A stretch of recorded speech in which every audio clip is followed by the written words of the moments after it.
등 수도권에 이번 겨울 들어 가장 많은 눈이 내리면서 도로 곳곳에서 사고와 정체가 잇따랐습니다. 내일 새벽까지 수도권과 강원 내륙 등에는 최고 8cm의 눈이 더 올 것으로 예보됐습니다. 오늘 오전 코로나 선별검사 전자문진표 시스템에 접속 오류가 발생해 추위 속 시민들이 큰 불편을 겪었습니다. 방역 패스에 이어 전자문진 오류까지 이어지면서 시스템 관리에 문제가 있다는 지적이 나옵니다. 코로나19 위중증 환자가 처음으로 1,000명을 넘었습니다. 사회적 거리 두기가 강화된 데다 추위까지 겹치면서 토요일 밤 서울 도심 거리에는 행인들 발길이 끊겼습니다. 민주당 이재명 후보가 민생 경제를 고려해 부동산 공시가격 제도를 전면 재검토하겠다고 밝혔습니다. 국민의힘 윤석열 후보는 청년 참여를 늘린 디지털 플랫폼 정부를 만들겠다고 말했습니다.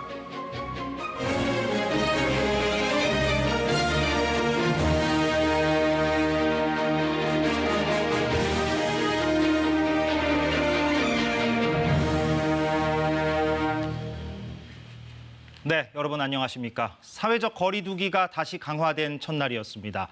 오늘 중부지방에는 한방눈이 내렸고 이번 겨울 들어 처음으로 대설주의보가 내려졌습니다. 추운 날씨에도 코로나 선별검사소에는 사람들의 발길이 이어졌습니다. 한파가 내일부터는 좀 누그러진다고 하는데요.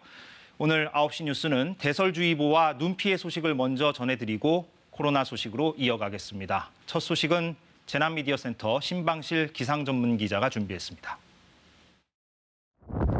서해 상하이 눈구름이 가장 먼저 밀려온 곳 백령도입니다. 눈보라가 몰아치며 하얀 눈 세상으로 변했습니다. 오후 들어 수도권에도 눈발이 날리더니 어느새 여름철 집중호우처럼 앞이 보이지 않을 정도로 굵은 한방눈이 쏟아집니다. 서울 등 수도권 곳곳엔 이번 겨울 처음으로 대설주의보가 내려졌습니다.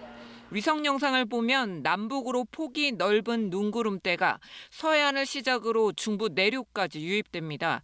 불과 한두 시간 만에 수도권엔 5cm에 가까운 눈이 쌓였습니다. 눈송이가 잘 만들어질 수 있는 영하 10도에서 영하 20도 사이의 구름층에서 만들어졌고 떨어지면서 눈이 잘 결합할 수 있는 영하 5도 내외의 대기층을 통과하면서 한방눈 형태로 내렸습니다. 강한 눈구름은 저녁 무렵 동쪽으로 이동하면서 점차 약해지고 있습니다. 그러나 늦은 밤부터 또다시 눈구름대가 발달해 내일 새벽까지 강원 내륙과 산지에 최고 8cm, 수도권 등 그 밖의 지역에도 1에서 5cm의 눈이 더 내릴 것으로 예보됐습니다. 이번 눈이 그친 뒤 다음 주에는 눈 소식 없이 맑은 날씨가 이어지겠습니다. 올겨울 최강 한파도 오늘 절정을 지나 내일부턴 빠르게 누그러집니다. 내일 아침 기온은 서울 영하 5도 등 대부분 오늘보다 5도 이상 오르겠고 다음 주 후반 크리스마스 전까지 매서운 추위는 잠잠할 전망입니다. KBS 뉴스 신방실입니다.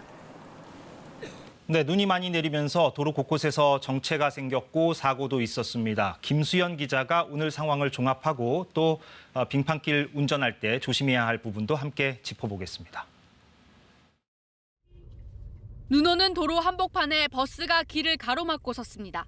내린 눈이 얼어붙으면서 버스가 미끄러지자 뒤따르던 차들도 멈춰섰습니다. 신속하게 출동해야 하는 구급차도 오르막길을 가지 못하고 미끄러지기만 합니다. 서울 올림픽대로에서도 버스가 빙판길에 미끄러졌습니다. 차량 운행이 불가능해지면서 승객들은 버스를 내려 걸어가야 했습니다. 버스가 운행 자체가 불가능해가지고 승객들이 다 걸어서 집 가는 길이에요. 올림픽대로에서. 각종 교통사고도 잇따랐습니다. 버스가 빙판길에 미끄러지면서 주변 승용차들이 서로 들이받아 연쇄 접촉사고가 났습니다. 눈길에 차량이 옆으로 쓰러지면서 차에 타고 있던 60대 여성이 다치기도 했습니다. 밤사이 내린 눈이 얼어붙을 수 있어 운전은 가급적 자제하고 불가피한 경우엔 체인을 감고 운행해야 합니다. 빙판길을 운전할 때는 시속 30km 이하로 서행하고 앞차와의 거리도 평소의 3배 이상 유지해야 합니다. 만약 운전 중 미끄러진다면 반드시 같은 방향으로 핸들을 틀어야 합니다. 반복적으로 브레이크를 밟아주게 되면 그나마 핸들 제어가 좀 도움이 돼요. 바퀴가 굴렀다 정지했다를 반복하니까 그래도 내가 이제 위험한 거를 피할 수 있는 공간은 조금이라도 생기는 거예요. 이번 대설과 강풍으로 풍력 발전기가 쓰러지고 서울 북악산로 등 일부 도로가 한때 통제되기도 했습니다. KBS 뉴스 김수연입니다. 네, 수도권을 중심으로 살펴봤고요. 강원도에도 오늘 눈이 많이 내려서 곳곳이 얼어붙었다고 합니다. 춘천 연결해서 지금 상황 어떤지 알아보겠습니다. 자, 엄기숙 기자, 지금은 좀 소강 상태인 걸로 보이네요. 네, 보시다시피 눈은 거의 다 그쳤습니다. 오늘 오후 5시만 해도 그야말로 한방눈이 펑펑 쏟아졌었는데요. 지금은 대부분의 지역에서 이렇게 소강 상태를 보이고 있습니다. 하지만 여전히 간간히 세찬 바람이 불고 있어서 길가에 오가는 행인들의 발걸음이 또 끊겨 있는 모습입니다. 현재 강원도 영서 내륙 4개 시군에 내려졌던 대설주의보도 저녁 7시를 기해 모두 해제됐습니다. 지금까지 내린 눈의 양은 홍천 1.6cm, 북주천 2.0cm 등으로 많이 쌓이지는 않았습니다. 하지만 추운 날씨 속에 내린 눈이 얼어붙은 곳이 많습니다. 강원도는 인력 270여 명과 장비 250여 대를 투입해 긴급 제설 작업을 벌였습니다. 또 눈이 쌓일 수 있는 산간 도로에는 제설제와 모래를 미리 살포하기도 했습니다. 강원지방기상청은 내일 새벽까지 강원 내륙과 산지에 3에서 8cm의 눈이 더 내리겠다고 예보했습니다. 휴일을 맞아 강원도로 차량 운행하시는 분들은 사전에 기상정보를 미리 확인하시고 교통안전에도 각별히 주의하셔야겠습니다. 지금까지 춘천에서 KBS 뉴스 엄기숙입니다. 아시다시피 오늘이 일상 회복을 멈추고 다시 거리 두기가 강화된 첫날이었습니다. 코로나 검사를 받으려고 선별검사소에 사람들이 많이 몰리는 요즘인데 오늘은 더 힘들었습니다. 날씨도 추웠고 시스템이 한때 먹통이었습니다. 이 내용은 김민아 기자가 전합니다. 끝이 보이지 않을 정도로 길게 줄지어 선 사람들. 하지만 대기 행렬은 좀처럼 줄어들지 않습니다. 전자 문진표에 접속이 안 돼 검사를 진행할 수 없는 겁니다. 수기로 다 해주세요. 수기로 앞에 가면 수기 우리 준비해놨으니까 거기에다가 자기 성명, 생년월일, 남녀 구분 하시고 전화번호만 넣으시면 돼요. 일부 선별검사소에서는 급한 대로 종이로 된 문진표를 대신 나눠주며 작성하도록 했습니다. 시민들은 휴대전화로 간단하게 입력하면 됐을 문진표를 일일이 종이에 적어야 했습니다. QR 됐을 때는 빨리빨리 됐었거든요. 근데 지금은 여기 왜 이렇게 줄이 길지? 하고 기다리고 있었는데 여기 앞에까지 와서야 이제 QR 안 된다고 그렇게 안내받았습니다. 검사 대기 시간이 더 길어지는 상황. 시민들은 추위 속에서 기약 없이 기다려야 했습니다. 밖에서 딱히 막 기다릴 때도 없고 그리고 막 히터가 있는 것도 아니고 그냥 정처 없이 계속 기다렸습니다. 너무 추운데. 전자 문진표에 장애가 생긴 것은 오늘 오전 9시쯤. 질병관리청은 진단검사 기능을 높이기 위해 새벽에 시스템 개선 작업을 진행했는데 오전 9시부터 원인을 알 수 없는 속도 저하가 발생했다라고 밝혔습니다. 이어 긴급 복구 작업을 거쳐 오전 9시 45분부터 시스템이 정상화됐다고도 설명했습니다. 다중이용시설의 방역 패스 시행 첫날과 이튿날, 쿠브 앱 과부하로 인한 장애에 이어 이번에는 전자문진표 먹통까지 질병청의 시스템 오류는 이번 주에만 벌써 3차례입니다. 확진자와 검사 인원 급증에 따른 접속량 증가가 충분히 예상됐던 만큼 시스템을 사전에 안정화하지 못했다는 지적은 피하지 못할 것으로 보입니다. KBS 뉴스 김민아입니다. 네, 코로나19 소식 자세히 짚어보겠습니다. 신규 확진자가 나흘째 7,000명대를 이어가고 있는 가운데 위중증 환자가 처음으로 1,000명을 넘어섰습니다. 코로나19 발생 뒤 가장 많은 수치인데 이 병상 상황 그만큼 더 악화되고 있습니다. 김도영 기자의 보도입니다. 코로나19 신규 확진자는 7,314명, 나흘째 7,000명대를 이어가고 있습니다. 확산세가 꺾이지 않으면서 위중증 환자는 처음으로 1,000명을 넘어 코로나19 발생 이래 최다를 기록했습니다. 지난 8일 처음 800명대로 올랐고 엿새 후 900명 그리고 나흘 만에 1,000명 선을 넘긴 겁니다.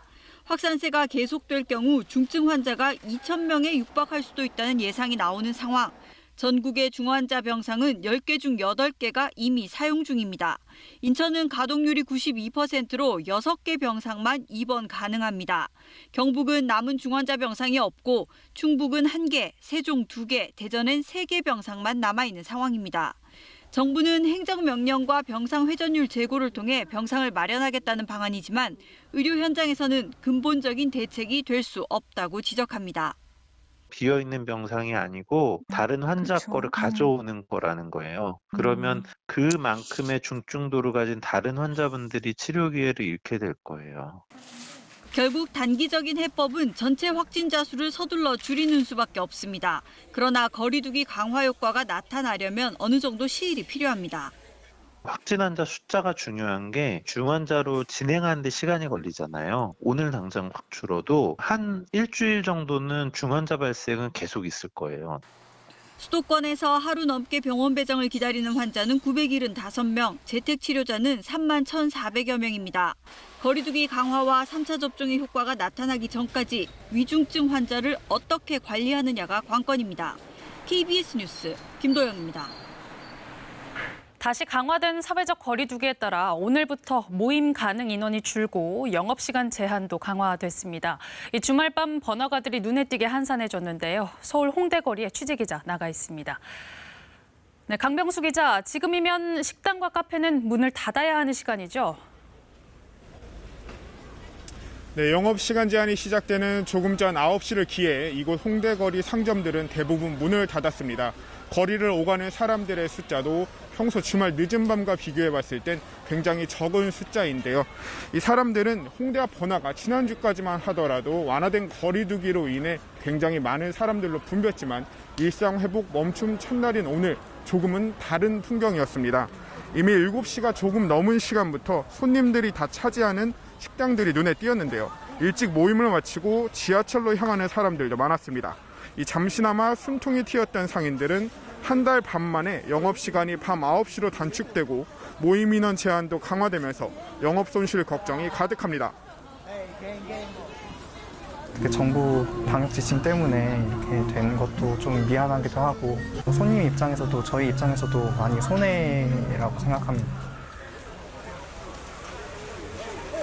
기대했던 연말 특수도 사라져 상인들 시름은 더 깊어졌는데요. 이 식당 곳곳엔 영업시간 변경을 알리는 이 메시지를 새로 내걸기도 했습니다. 네, 오늘부터 강화된 거리두기 지침 다시 한번 전해주시죠. 네, 오늘부터 수도권, 비수도권 할 것 없이 이 사적 모임은 4명까지만 가능합니다. 이 모임 참석자 모두 방역 패스가 있어야 합니다. 이 백신을 맞지 않은 사람은 식당과 카페를 혼자서만 이용해야 합니다. 이 유흥시설과 식당, 카페, 헬스장 등은 밤 9시까지, 또 영화관, 공연장, PC방 등은 밤 10시까지로 운영시간도 제한됩니다. 이 비상대책이 필요하다는 방역당국의 판단에 따라 강화된 이번 방역수칙은 다음 달 2일까지 시행됩니다. 지금까지 홍대거리에서 KBS 뉴스 강병수입니다. 한편 미국에서도 코로나19 확산세가 가파른 가운데 이 오미크론 변이가 곧 지배종이 될 것이라는 경고가 계속 나오고 있습니다. 특히 연말을 맞아 1억 명 넘는 이들이 여행을 떠날 거란 전망까지 나오면서 추가 확산 우려가 나옵니다. 워싱턴 김기현 특파원입니다. 미국 뉴욕 시내 중심가 긴급 의료센터 앞에 코로나19 검사를 기다리는 긴 줄이 생겼습니다. 오미크론 변이 확산 영향으로 미국 내 하루 평균 확진자가 12만 명을 훌쩍 넘긴 데다 입원 환자도 6만 명 수준으로 늘어난 데 따른 위기감 때문입니다. Everyone's just been waiting and it's been really scary with the new variant. Very, very scary. And I definitely want to get tested more. I've had a couple of friends test positive. It's not good. 실제 미국에선 출연진들의 잇따른 확진으로 브로드웨이 뮤지컬 공연 취소가 속출한 데 이어 미식축구 주말 경기들 역시 줄줄이 연기되고 있습니다. 앞으로 몇 주 안에 오미크론 변이가 지배종이 될 거라는 경고가 힘을 얻는 이유입니다. We expect it to become the dominant strain in the United States as it has in other countries in the coming weeks. 이런 가운데 연말 연시를 맞아 미국에서 1억 900만 명이 자동차나 항공편 또는 기차로 여행을 떠날 거란 전망이 나오면서 추가 확산 우려도 커지고 있습니다. 지난해 같은 기간보다 34% 증가한 수치인데 대유행 2년차 연말을 맞아 미국인들이 어느 정도 위험을 감수하는 것으로 보인다는 게 전미 자동차협회 측 분석입니다. 미 보건당국 역시 대규모 봉쇄 대신 백신 접종 확대를 통한 중증과 사망 위험률 낮추기와 함께 사회적 거리두기 등으로 전파를 둔화시키는 방식에 주력한다는 방침입니다. 하지만 미국 내 상당수 의료시설이 이미 한계를 호소하는 상황에서 다시 사망자가 급증할 수 있다는 우려도 커지고 있습니다. 워싱턴에서 KBS 뉴스 김기현입니다. 네, 정치권 소식입니다. 유력 후보들의 가족 문제로 논란이 컸던 한 주였습니다. 민주당과 국민의힘은 이 부분에 대한 공세를 오늘도 이어갔습니다. 두 후보는 정책을 제시하는 데 초점을 뒀습니다. 한승현 기자입니다. 코로나19 재확산에 주말 민생버스 일정을 접은 민주당 이재명 후보. 오늘은 코로나19 백신 3차 접종 외에 다른 일정을 잡지 않았습니다. 의료인들이 이번 코로나19 사태에서 고생들 너무 많이 하는 것 같습니다. 네, 고맙습니다. 네.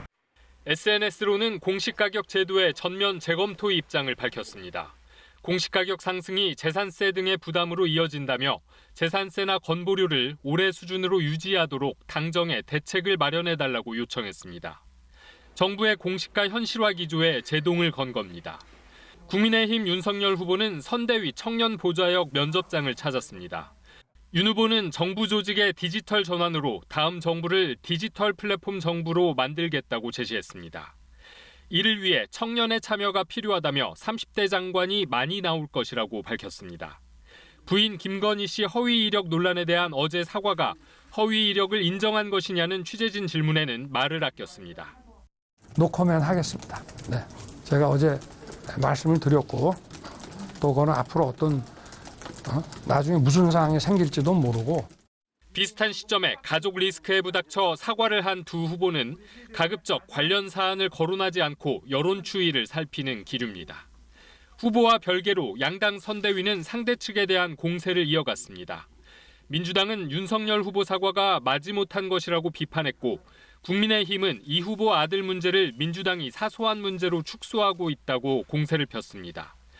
이 후보 장남 예금이 불법 도박 이후 크게 늘었다며 자금 출처를 밝히라는 국민의힘 의혹 제기에 민주당은 재산 신고에 반영된 합법적 증여라고 밝혔습니다. KBS 뉴스 한승현입니다.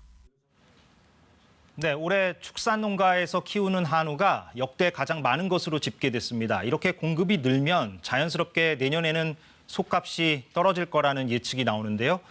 축산 농민과 소비자 모두 피해를 덜 볼 수 있는 방안이 필요해 보입니다. 이지은 기자가 이 문제 취재했습니다.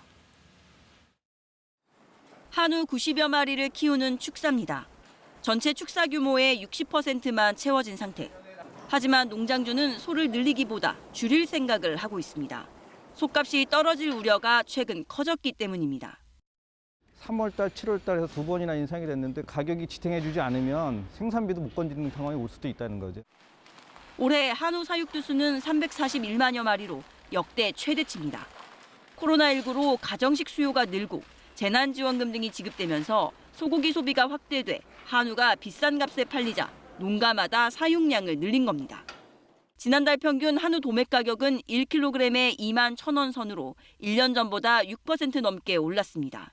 하지만 출하량이 더 늘어날 내년에는 가격이 최대 20%까지 떨어질 거란 전망이 나옵니다. 그런데 최대 8단계의 복잡한 유통 구조 탓에 도매가나 속값과 상관없이 소매 가격은 좀처럼 떨어지지 않습니다. 소비자에게 돌아가는 혜택은 그리 크지 않다는 얘기입니다. 또 다른 부작용도 있습니다. 9년 전에도 한우 사육량 급증으로 속값이 반토막 나면서 이른바 한우 파동을 겪기도 했습니다. 이후 속값 급락이 소 사육량 급감으로 이어지고 결국 다시 가격 상승을 유발하는 악순환이 일어났습니다. 한우 번식 농가가 먼저 직격탄을 맞을 거예요. 그럼 전체적으로 한우 사육 투수가 줄게 될 것이고 그러면 암만 해도 한우 값은 이제 또 올라가겠죠. 코로나19 특수 속 소비자는 저렴한 한우 가격에 만족하고 농가는 늘어난 소득에 만족할 수 있는 정책 마련이 필요한 때입니다. KBS 뉴스 이지은입니다. 내년 2월 초에 열리는 베이징 동계올림픽이 이제 한 달 반 정도 남았습니다. 중국이 첨단 기술을 동원해서 코로나 방역에 대비할 거라고 하는데요. 그런데 이게 인권 침해가 아니냐는 지적도 나옵니다. 베이징 이랑 특파원이 보도합니다. 지난 4월과 11월 베이징에서 올림픽 예행 연습격인 테스트 경기가 열렸습니다. 경기 진행 요원 수백 명에게 쌀알 크기의 칩이 들어간 이른바 겨드랑이 반창고가 전달됐습니다. 此外呢，我们还研发了基于开源芯片、边缘计算等技术的穿戴式医疗级的智能体温计。 이 체온 반창고는 3초마다 체온을 측정하고 위치 정보도 수집합니다. 可以实时的监控每一位工作人员的体温的状态，如果一旦超过37.3度这个标准值，就会自动报警。 베이징 동계올림픽에도 이 겨드랑이 반창고가 배포됩니다. 선수단과 올림픽 관계자들도 대상인지는 아직 확정되지 않았습니다. 그런가 하면 다른 경기장에는 마스크를 착용했는지 살피는 지능 로봇도 등장했습니다. 如果你没有戴上口罩，它就会自动上前进行语音提示。 샤오바이라는 이름의 방역 로봇은 5m 이내에 있는 사람은 모두 인식이 가능합니다. 최첨단 올림픽을 위한 헤이커즈라는 겁니다. 한자로는 흑기술인데 인류 역사상 볼 수 없었던 획기적인 기술을 뜻합니다. 중국 당국은 방역을 위한 것이라며 5G, AI, 빅데이터, 블록체인 기술 등을 총동원하고 있습니다. 执行严格的疫苗接种政策，实施严格的入境检验，入境后执行严格的闭环管理。 하지만 칩을 통해 전송되는 체온과 위치 정보, 로봇이 스캔하는 얼굴 등은 모두 개인정보에 해당합니다. 과학기술 올림픽 이면에 과도한 개인정보 침해가 있다는 우려가 커지는 이유입니다. 베이징에서 KBS 뉴스 이랑입니다. 6.25 전쟁에 참전했다 사망한 전사자들 가운데 유족들에게 이 사실이 아직 전달되지 못한 경우가 상당히 많습니다. 2,000명 정도 된다고 하는군요. 정부가 유족 찾기에 나섰습니다. 우한솔 기자가 취재했습니다. 독립유공자 가족인 강태용 씨는 지난 3월 권익위원회로부터 뜻밖의 전화를 받았습니다. 6.25 전쟁에 참전했던 삼촌의 사망 원인이 바뀌었다는 내용이었습니다. 20여 년 만에 알게 된 사실입니다. 삼촌이 병상이 아니고 전투에 하다가 총에 맞아 돌아가셨다. 전사하신 거다. 평생 삼촌을 그리워했던 할머니가 이 사실을 모른 채 세상을 떠난 게 아쉽기만 합니다. 병사로 알고 계시다가 돌아가셨죠. 보훈처나 뭐 육군본부나 뭐 어디나 일체 삼촌에 대한 거는 전부 완전히 대화도 끊기고 대화를 해본 적이 없어요. 군은 1996년 6.25 전사자 9천여 명이 병사나 변사 처리된 사실을 확인해 전사 순직으로 바로잡았습니다. 이 사실을 2000년부터 14년 동안 유가족에게 알려왔습니다. 이후엔 개인정보 확인이 어려워 가족들이 신청하길 기다리는 거로 지침을 바꿨는데 아직 확인 못한 전사자가 2,048명입니다. 나라에서 소극적으로 기다릴 게 아니라 아무리 찾고 이제 못 찾아서 2,000분 남은 거지만 마지막으로 다시 한번 다 같이 한번 찾아보자. 권익위와 국방부는 함께 특별조사단을 꾸리고 남은 2천여 명의 병적을 새롭게 정리하고 있습니다. 사망자의 전사 순직을 확인하고 보훈처에 등록하면 직계 자녀에겐 보상금이 지급됩니다. 그 자식 얼굴 못 보고 하늘나라에 가신 그 영혼들, 그 누가 이렇게 한일 풀어주는 겁니까? 나라에서 풀어주셔야 돼요. 책임을 지고 그분들에 대한 대가를 치러주셔야 돼요. KBS 뉴스 우한솔입니다. 네, 주말엔 문화 시간. 오늘은 해마다 이맘때면 전 세계 관객을 설레게 하는 공연이죠. 차이콥스키의 발레 호두까기 인형을 만나보겠습니다. 코로나19 여파로 2년 만에 연말을 장식하게 됐는데요. 춤과 음악이 만들어낸 환상의 동화 세계, 정현욱 기자가 안내합니다.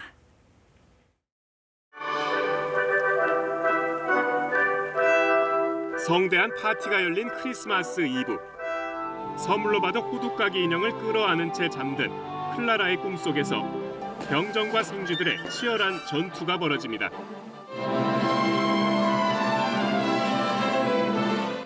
전투를 승리로 이끈 호두까기 인형은 마침내 마법이 풀려 왕자로 돌아오고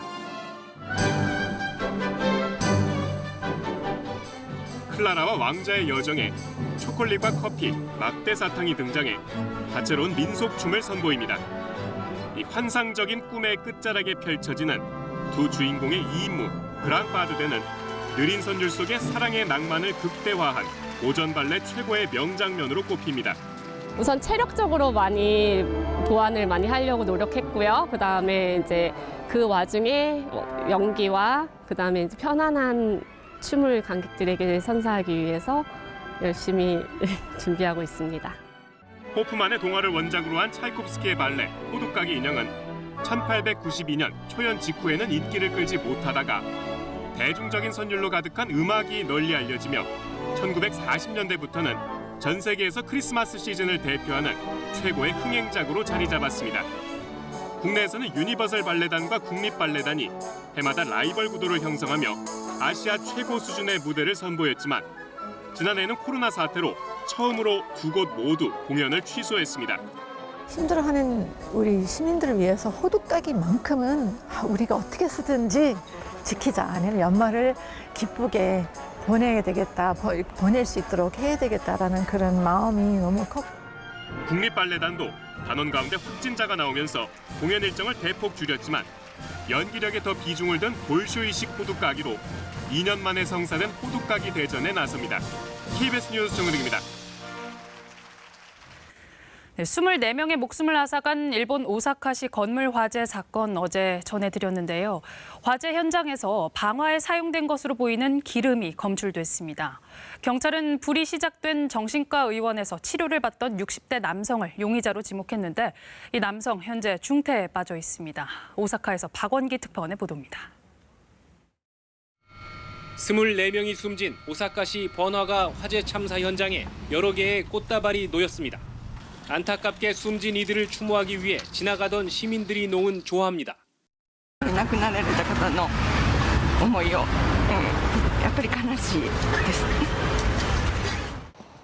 경찰은 이틀째 수사를 벌이고 있습니다. 화재가 난 건물입니다. 오전 10시부터 경찰과 소방관 20여 명이 이 안으로 들어가 현장 검증을 벌였는데 4층 병원 입구에서 타다 남은 기름 성분이 검출됐습니다.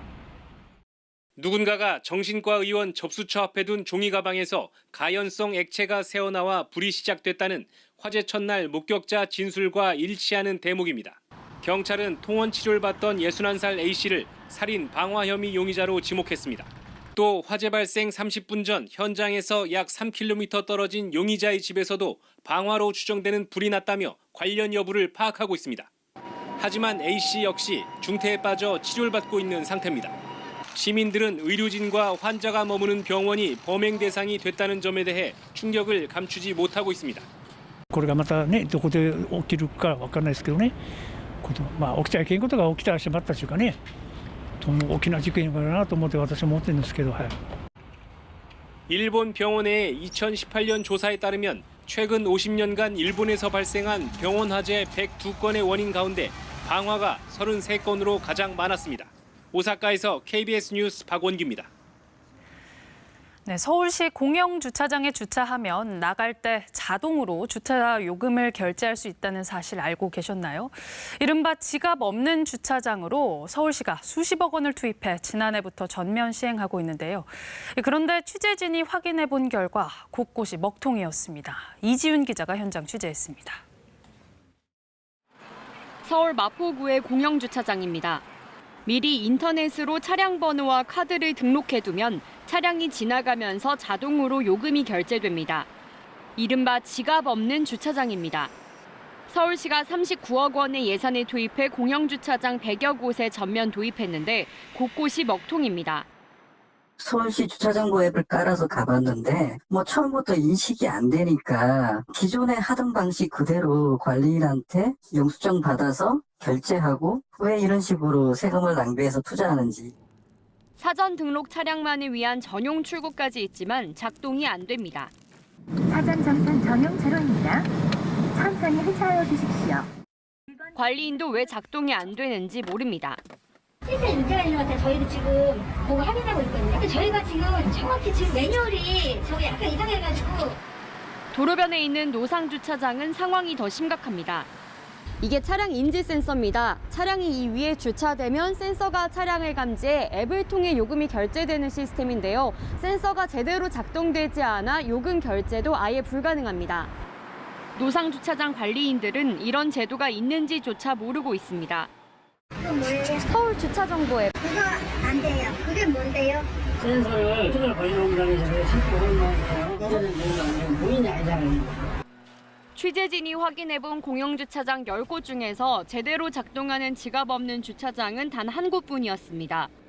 지갑 없는 주차장의 관리 소홀 문제는 이미 지난해 말 서울시 감사에서 지적됐지만 시정되지 않고 있었습니다. 서울시는 사업 초기여서 시스템을 보완해가며 운영하고 있다며 문제를 파악해 조치를 하고 있다고 밝혔습니다. KBS 뉴스 이지윤입니다.